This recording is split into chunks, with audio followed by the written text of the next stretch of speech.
जय माता दी सभी को। आशा करती हूँ आप स्वस्थ होंगे, अच्छे होंगे। माँ की कृपा, माँ का प्यार और माँ का आशीर्वाद हमेशा आप सबके साथ रहे, यही मेरी माँ से हमेशा प्रार्थना रहती है। तो जैसे कि आपने थंबनेल से जान ही लिया होगा कि मैं ये वीडियो जो है वो किस पर्पज से बना रही हूँ, यानी इस वीडियो में आपको आगे क्या मिलने वाला है, किस बात का आपको पता चलने वाला है। कुछ दिन पहले मेरी एक वीडियो के नीचे माँ की ही एक बच्ची ने कमेंट किया था कि मैं माँ काली की पूजा घर में किस प्रकार से करते हैं उस पर एक वीडियो बनाऊं। तो आज मैं उसी विषय में ये वीडियो लेकर के आई हूँ। आपको बता रही हूँ कि माँ काली की पूजा आप किस तरीके से कर सकते हैं, माँ की पूजा गृहस्थ में कैसे की जाती है और तांत्रिक विधि से कैसे की जाती है, दोनों तरीके का मैं आपको बताऊंगी। लेकिन सबसे पहले मुझे फटाफट कमेंट कीजिएगा और ये बताइएगा कि जैसे ही मैंने माँ काली की पूजा के बारे में अभी बात की तो आपके माइंड में क्या पिक्चर तैयार हुई इसे लेकर के, ठीक है। जहां तक मैं जानती हूँ तो आपने विचार किया होगा कि माँ काली को बलि चढ़ती है और माँ विकराल रूप में है, माँ की जीभ बाहर निकली रहती है, माँ के हाथों में अस्त्र शस्त्र रहते हैं, माँ को काली चुनरी चढ़ाई जाती है, माँ को काले वस्त्र पहनाए जाते हैं। आधे से ज्यादा लोगों के माइंड में तो यही आया होगा जहां तक मुझे लगता है, ठीक है। फिर भी आप बताइएगा कि आपको माँ काली की किस प्रकार का फिगर आपके सामने उभर के आया जब मैंने अभी बात की माँ काली की पूजा की, ठीक है।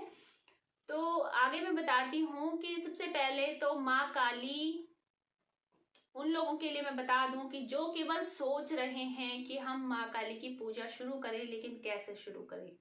उसके बाद मैं बताऊंगी उन लोगों के लिए जिन्होंने माँ काली की विग्रह को घर में रखा है, मंदिर में स्थापित कर दिया है और अब वो उलझन में है कि हम पूजा किस विधि से करें, माँ को किस विधि से पूजा स्वीकार्य होगी, ठीक है।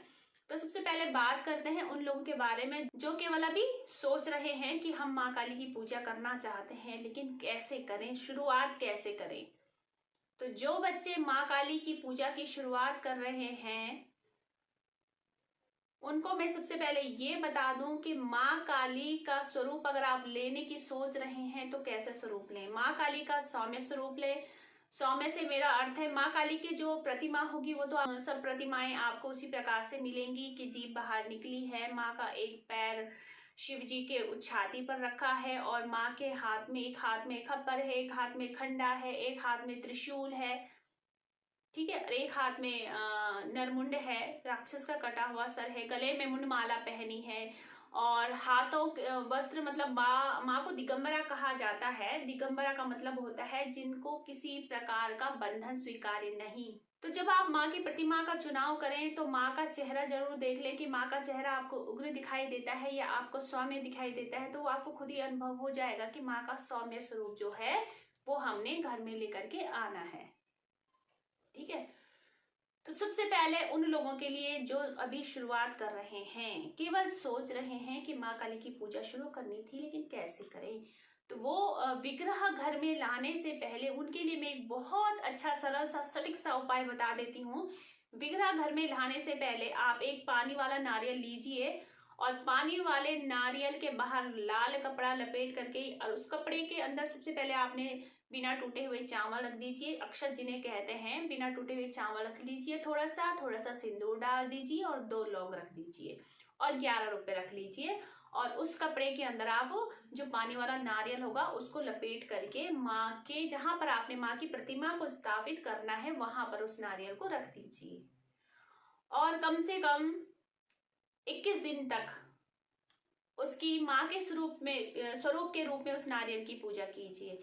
21 दिन तक जब आप रेगुलर पूजा करें, पूजा विधि मैं अभी आपको आगे बताऊंगी, मैं अभी आपको नॉर्मल सी बेसिक सी चीजें बता रही हूँ। पूजा विधि मैं बताऊंगी अभी, पूजा विधि दोनों के लिए एक ही जैसी ही होगी जो मैं आगे बताने वाली हूँ। लेकिन माँ काली की प्रतिमा लाने की आप सोच रहे हैं, मैं उससे पहले की विधि आपको बता रही हूँ कि आपने क्या करना है। आप नारियल लेकर के आ जाइए, पानी वाला जटा वाला नारियल जो होता है, और एक लाल कपड़ा, 1.25 मीटर लाल कपड़ा होना चाहिए। उसके अंदर आपने बिना टूटे हुए चावल रखिए, सिंदूर रखिए और 2 लौंग रखिए और 11 रुपए रखिए, ठीक है। उसके बाद आपने वो नारियल भी उसी कपड़े के अंदर लपेट करके रख देना है वहां पर जहां पर आपने माँ की प्रतिमा को स्थापित करना है, ले करके जब आप आएंगे, ठीक है।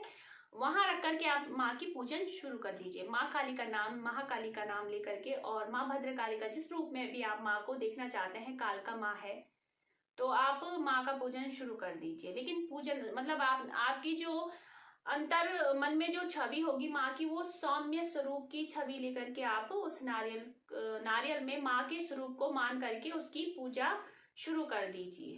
ठीक है, इतना आपने करना है।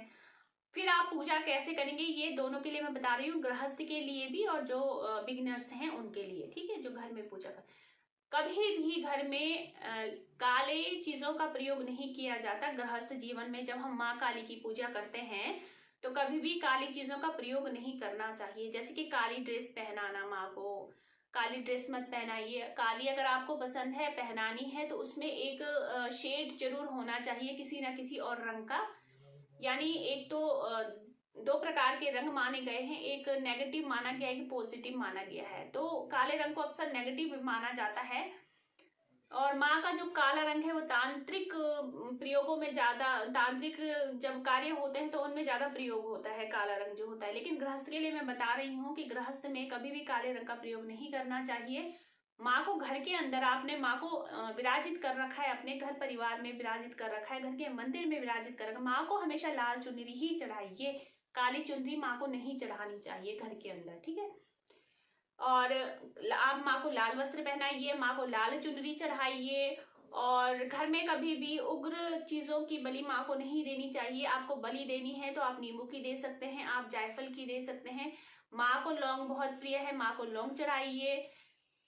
पूजा पाठ उसी विधि से की जाती है जिस विधि से आमतौर पर घर में और देवी देवताओं की आप पूजा करते हैं, उसी विधि से पूजा की जाती है। और घर गृहस्थी में ऐसा नहीं हो सकता है कि रोज हम माँ का स्नान करवा सकें। जो गृहस्थी महिलाएं होती हैं नहीं कर पाती हैं रोज रोज, और महिलाएं हो चाहे पुरुष हो, रोज रोज नहीं होता है। तो माँ का एक दिन चुन लीजिए कि आपने किस दिन माँ के वस्त्र चेंज करवाने हैं, माँ को स्नान करवाना, और स्नान जरूर करवाएं। ये नहीं कि आपने ला करके माँ को स्थापित कर दिया और आपने स्नान नहीं करवाया, श्रृंगार भी आपने एक बार कर दिया, वस्त्र आपने एक बार पहना दिए, उसके बाद आपने देखा नहीं। ऐसा नहीं करना है। अगर आप माँ काली की सेवा उठा रहे हैं तो माँ काली को आप माँ के भाव से पूज। मेरा ये आपके लिए एक सुझाव है कि आप माँ को शक्ति मान करके पूजा मत कीजिए, माँ मान करके पूजा कीजिए। जिस दिन आप माँ को शक्ति के रूप में पूजना शुरू कर देंगे, आपकी परीक्षाएं शुरू हो जाएंगी। और अगर आप माँ मान करके माँ काली की पूजा शुरू करते हैं तो माँ बहुत सौम्य है, बहुत अपने बच्चों को प्यार करने वाली है। जिस माँ ने अपना सौम्य स्वरूप त्याग करके उग्र स्वरूप धारण किया, तो वो सिर्फ अपने बच्चों के लिए, अपने भक्तों के लिए, अपनी संगत के लिए किया था। ठीक है, तो माँ की पूजा हमेशा सिर्फ माँ मान करके कीजिए, और अपने माँ के भाव से उनको देखिए, शक्ति के भाव से उन्हें मत देखिए। शक्तियां परीक्षा लेती हैं लेकिन माँ परीक्षा नहीं लेती है। तो माँ की जब भी आप पूजा करें तो एक दिन चुन लीजिए माँ के स्नान के लिए, माँ के श्रृंगार के लिए। और आप चाहें, अगर आप में सामर्थ्य है, आप रोज भी करवा सकते हैं, तो उसमें भी कोई बुराई नहीं, आप रोज कर सकते हैं। माँ का स्नान करवाइए, गंगा जल डालिए, सादा सादा जल लीजिए, गंगा जल लीजिए। और अगर आपकी मिट्टी की प्रतिमा है तो उसमें तो आप सारी चीजें, आपको जैसे पंच गव्य बनाते हैं, आप एक साथ ही बना लीजिए, क्योंकि उसमें ज्यादा देर तक आप कुछ डालेंगे तो थोड़ा सा, मिट्टी की अगर प्रतिमा है तो उसमें थोड़ा दिक्कत हो जाती है, फिर डर रहता है, मतलब वो प्रतिमा अपना आकार थोड़ा सा बदल सकती है, क्योंकि मिट्टी है, गल सकती है, कहीं से फूल सकती है। तो उस चीज के लिए, उस चीज का आप ध्यान दीजिए, क्योंकि प्रतिमा कहीं से भी खराब नहीं होनी चाहिए, माँ का विग्रह कहीं से भी खराब नहीं होना चाहिए। तो उस तरीके से आप स्नान करवाइए। यानी अगर आपने दूध, दही, घी, शहद, इन सब से आपने स्नान करवाना है तो इसको एक साथ आप मिक्स कर लीजिए, एक ही साथ गंगा जल के साथ इन सब चीजों को मिक्स कर लीजिए। ठीक है, और अगर आप इन चीजों को, यानी दूध, दही, घी, शक्कर, हल्दी, शहद, गंगा जल, और ये सारी चीजें अगर आपने माँ को स्नान करवाना है तो एक चीज का आप ध्यान रखिएगा कि तांबे के बर्तन में आपने फिर नहीं रखना है, क्योंकि आपने उसमें दूध भी डाला है। ठीक है, तो तांबे के बर्तन में मत रखिए। आप स्टील के बर्तन में रख सकते हैं और पीतल के बर्तन में रख सकते हैं। तो इस चीज का विशेष ध्यान दीजिएगा। आप उसको फिर माँ को स्नान करवा, एक साथ ही सारी चीजें पड़ जाएंगी, माँ को स्नान करवा लीजिए। उसके बाद आप शुद्ध जल फिर से दोबारा से डाल करके माँ की जो विग्रह है उसको साफ कर लीजिए। आप उसके बाद श्रृंगार कर लीजिए, वस्त्र पहनाइए, माँ को भोग लगाइए। अब भोग में आपको क्या क्या लगाना है, भोग में आप हलवा लगा सकते हैं, पूरी चने लगा सकते हैं, और मिठाई का भोग आप माँ को दे सकते हैं। मिश्री का भोग आप माँ को दे सकते हैं, दूध का भोग आप माँ को दे सकते हैं। और हो सके तो लौंग का जोड़ा माँ को रोज आप समर्पित कर सकते हैं, रोज समर्पित कीजिए, क्योंकि लौंग माँ को अति प्रिय है, तो लौंग का जोड़ा आप रोज माँ को समर्पित कीजिए। आप माँ को भोग लगाने की विधि, आप दोनों विधि से माँ को भोग लगा सकते हैं। आप माँ को सीधे प्रकार से भी भोग लगा सकते हैं, और दूसरी विधि जो होती है वो अग्यारी की होती है, अग्यारी में भोग लगाइए। तीसरी विधि होती है जल की, जल में भी आप माँ को भोग लगा सकते हैं। ठीक है, तो माँ को जब आप भोग लगाएं, एक चीज का ध्यान रखिए कि जब आप माँ काली की पूजा शुरू कर रहे हैं तो 3 कन्याओं को जरूर जिमा लीजिए। माँ बहुत प्रसन्न होती है, उनको दक्षिणा दीजिए, उनको भोजन कराइए। और एक चीज का ध्यान दीजिए, हमेशा जिस देवता की हम पूजा करते हैं, उपासना करते हैं, देवी हो चाहे देवता हो, हम पूजा उपासना करते हैं, हमारा जो कुछ स्वभाव होता है उनकी तरह ढलना शुरू हो जाता है। यानी कि हमारे वो इष्ट है, यानी माँ काली मेरी इष्ट है, तो मेरा स्वभाव थोड़ा सा क्रोधित भी हो सकता है। ठीक है, तो वो मुझे खुद कंट्रोल करना होगा कि मुझे जरा जरा बात पे क्रोधित नहीं होना है। कुछ चीजें ऐसी हैं जो इग्नोर करनी पड़ेंगी, कुछ चीजें ऐसी हैं जो सोच समझ करके उसके आगे का जो कार्य है वो करना पड़ेगा। इन चीजों का ध्यान खुद भी देना होता है, क्योंकि स्वभाव जो हमारा होता है वो हमारे इष्ट की तरफ थोड़ा ढलना शुरू हो जाता है। तो उस चीज का आप विशेष ध्यान दीजिए अगर आप माँ काली की पूजा कर रहे हैं। तीसरी बात ये है कि माँ काली की जो पूजा शुरू कर रहे हैं उन लोगों को बहुत सौम्य होना जरूरी है, क्योंकि धीरे धीरे धीरे धीरे जैसी आपकी पूजा आगे फलित होती जाएगी, आपके स्वभाव में उग्रता आनी शुरू हो जाएगी, और आप जो बातें करेंगे कहीं ना कहीं वो सच होना भी शुरू हो जाती हैं। कहीं ना कहीं जो बातें आप कहेंगे वो कहीं ना कहीं कभी ऐसा हो सकता है कि, देखिए मैं पर डे का नहीं कहती, रोज नहीं कहती, सबके साथ ऐसा नहीं होता है, लेकिन कुछ लोगों के साथ ऐसा हो जाता है कि किसी की पूर्व जन्म की कोई शक्ति जुड़ी होती है, ऊर्जा जुड़ी होती है, वो जागृत होना शुरू हो जाती है। फिर क्या होता है, आप माँ काली की पूजा शुरू कर रहे हैं तो आपने कुछ कहा तो वो सच होना शुरू हो जाता है उसके बाद। तो इस चीज का विशेष ध्यान देना है कि हमने अपनी जुबान से कभी भी किसी के लिए गलत शब्द नहीं निकालने हैं।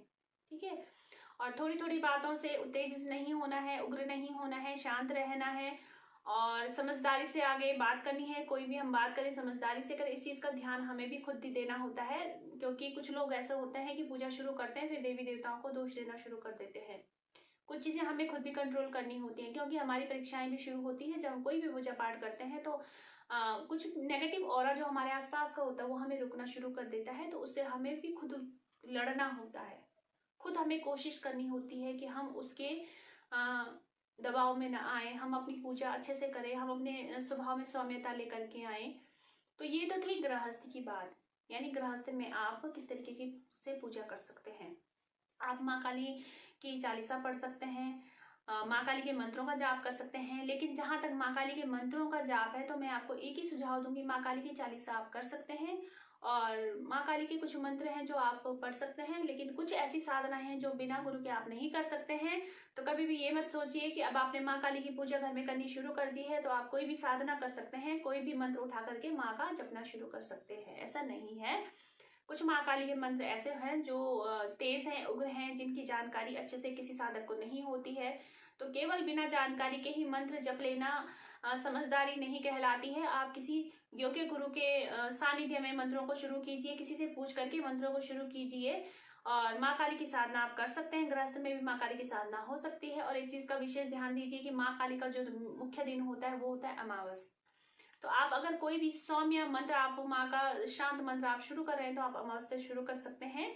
और अमावस के दिन माँ का भोग आप कोई, मैंने अभी कहा कि एक दिन माँ का बांध दीजिए, तो आप अगर आपके एक दिन होता है माँ का शनिवार का होता है, मंगलवार भी होता है, और एक दिन होता है अमावस। ठीक है, आप चाहे तो महीने का भोग रख दीजिए, माँ के अमावस के अमावस माँ का भोग दे दीजिए। और आप हर हफ्ते अगर माँ का कोई मुख्य भोग देना चाहते हैं तो आप मंगलवार या शनिवार को चुन सकते हैं। ठीक है, तो आप माँ की इस तरीके से पूजा कर सकते हैं। अब बताती हूँ मैं आपको तांत्रिक विधि से कैसे पूजा करते हैं लोग। तांत्रिक विधि से जो पूजा की जाती है उससे जीव की बलि दी जाती है माँ को। कई बलियां दी जाती है, मुर्गे की दी जाती है, बकरी की दी जाती है, मछली की दी जाती है, मतलब बलियां जीव हत्या की जाती है, उसमें जीव बलियां दी जाती है तांत्रिक क्रियाओं में। काले रंगों का ज्यादा प्रयोग होता है, काले वस्त्रों का ज्यादा प्रयोग होता है उसमें, और माँ को भी काले ही वस्त्र पहनाए जाते हैं। माँ को तामसिक भोग दिया जाता है, और माँ के उग्र स्वरूप की उसमें पूजा की जाती है, जो तांत्रिक विधि से लोग पूजा करते हैं। और उसमें बिना गुरु के कोई भी, किसी की हिम्मत नहीं है कि कोई भी बिना गुरु के तांत्रिक विधि से माँ काली की पूजा कर सके। ठीक है, तो उसमें गुरु बनाना जरूरी ही होता है। लेकिन घर गृहस्थी में अगर आपके गुरु नहीं है तब भी आप माँ काली की पूजा कर सकते हैं। सौम्य स्वरूप माँ का रखिए और सौम्यता से माँ की पूजा कीजिए। और खासकर माँ काली के जो भक्त हैं, माँ काली के जो बच्चे हैं, वो जयकारा माँ का जरूर लगाइए और इस वीडियो को शेयर कीजिए। और नए हैं तो चैनल को सब्सक्राइब भी करना जरूरी होता है, ताकि आपको वीडियो जो है वो जैसे ही वीडियो पड़े नोटिफिकेशन आप तक पहुंच जाए। इसके लिए नोटिफिकेशन के लिए आपको बेल बटन दबाना बहुत जरूरी होगा। ठीक है, तो जय माता दी सभी को।